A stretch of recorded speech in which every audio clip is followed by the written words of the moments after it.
Steve McMahon's a Democratic strategist and John Feehery's a Republican one. Let's go at it, guys. Feehery, you're in the box right now. Can this guy get out of this? He's on Face the Nation next week. You got to figure that Bob Schieffer, the old pro, is ready for this bout. He's got to at least match up to be as tough as David Gregory was last Sunday. Old Newt has apparently already set up this bout. How does Newt win this fight against Schieffer this week, and when Schieffer's going to be holding him to every word he's spoken? Well, what I would have done if I were Newt is I would have advised him to do some major league speeches getting into the depth of what he meant on health care. He knows more about health care than almost any other Republican. He has some very good ideas. He gets caught up in these 30-second sound bites that is of his own making. He's got to explain to people what he means by the incentive-based system that he was talking about. How do you get the Medicare reformed in the future? He's off his message completely because he's not talking about policy. He's talking in sound bites, and that's where he gets himself in huge problems. Who's going to listen to his long speeches at the point he seems to be imploding? Well, and, that's the big question. Of course, now he's got everybody's attention, and he's not going to win the presidency anyway, so at least use this as a reason to start talking about serious policy. Okay, let me ask Steve, it seems to me this is an opportunity for Democrats to achieve a couple of goals. One, they can use him as their battering ram to destroy the main Republican plan, which is to get rid of Medicare. That's right. That's exactly what's going to happen. And ads like Jonathan Alter just laid out are going to be seen all across the country.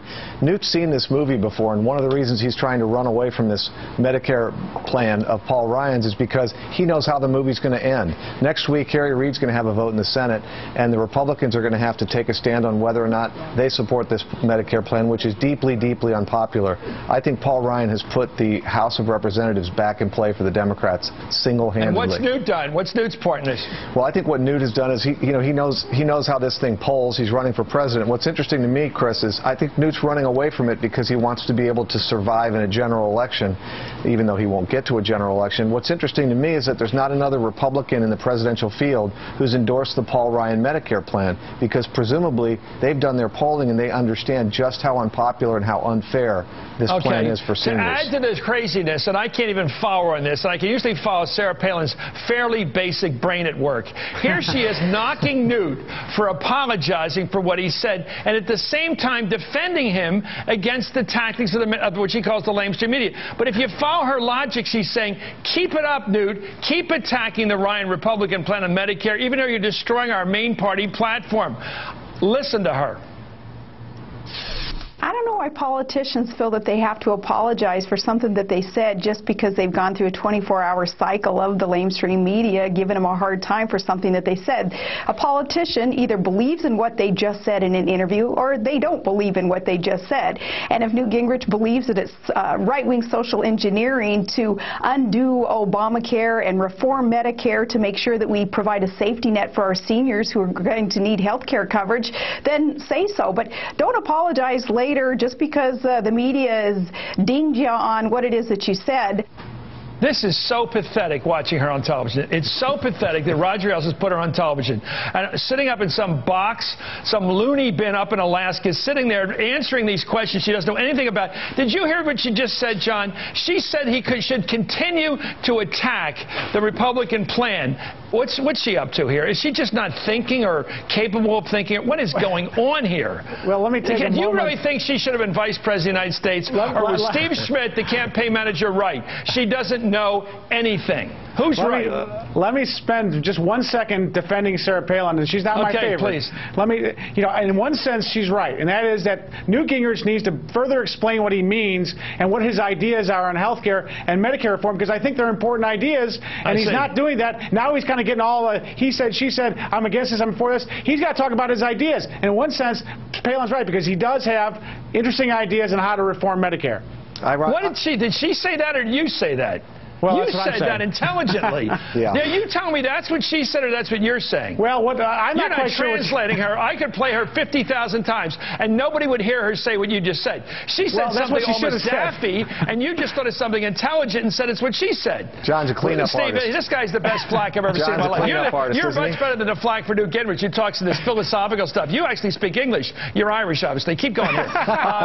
Let me go, Steve McMahon. Your thoughts? Listen, I think Sarah Palin is trying to do two things. She's she's trying to make Newt sort of an opportunistic fraud, and she's trying to make him dig a deeper hole with the Republican right because she thinks she might run for president. Right. And so she wants to kill him. And she wants to totally kill him, and she's just picking him apart limb by limb, which is why it doesn't make exact sense. And the truth of the matter is that where Newt Gingrich is, saying that this is right-wing social engineering, is where most Americans are, and it certainly is where most seniors are. Okay, so you got your flackery in there. I got you. You got the flackery, and I understand why the Democrats want to destroy it. But we're talking about Newt. Now, here is Palin, who, you're right, is somewhat envious of the attention that Newt grabbed this week, and maybe envious if Bachmann jumps in, but I don't want to anticipate her on that. Clearly, she wants to take away, she's messing with Newt's rhubarb here. Here she is on her presidential plans. Let's listen. Still seriously considering it and praying about it and talking about it with family, because of course it's a monumental leap for a family to put themselves out there again in the limelight and be ready for the scrutiny that ensues in a campaign. So still talking about it and assessing, yes, the field, looking for others who are ready to go rogue and fight against the machine on both sides of the aisle in order to get the economy back on the right track and do the things that the private sector needs done to implement some solutions to all the problems that America is facing right now. I want to make sure that we have a candidate out there with Tea Party principles. Okay, look, Feehery, you and I are about as alien from her world as we could be, but she's going to go up there and chat with God, and then she's going to check in with Levi and Brewster McLeod and the rest of her incredible family up there. Is she really going to check in with that cast of characters up there about whether she should run for president? Well, Seriously. I think she probably will pray. What's Levi think and all these? Who are they? Give me the names of that family again. Who's her? Never mind. I can't keep up with the names. Your thoughts? Listen, what that sounded to me like was she was thinking if we don't get the right Republican candidate, she might run as a Tea Party candidate and run a third party. That's the thing that I'm hearing from that. I'm not sure if she can win a Republican nomination. Although with Huckabee out, she can fill a vacuum. But that sounds to me about Tea Party that she might want to run a third party candidate. That's what I read through that. I'm for Sarah Palin. I think she's a great candidate. I think she'll make a fine nominee. Okay, well, Steve, put on your analyst hat for a second. Take off your Democratic hat for 30 seconds. Okay. Is it possible that John's on to something? That what she's saying is, I don't like the cut of the jib of these guys running. I don't like Mitt Romney. I don't like Palin. I don't even like this guy, Mitch Daniels. They're all boring insiders to me. If you guys don't come up with somebody I'm excited by, in fact, if I'm excited by them, I may want to be them. I don't like those people that might do what I want to do, which is be the star of this convention, of this campaign, by being a third party out there debating the president and the Republican in a three-ring circus come next November. Yeah, I mean, she may do that because she might be just, unstable enough to want to pursue that path. And if you're a narcissist, then that may be the thing that you want to do. But it's a road that leads nowhere except to embarrassment and probably puts at risk her ability to make $10 million a year, which I'm sure she's doing right now.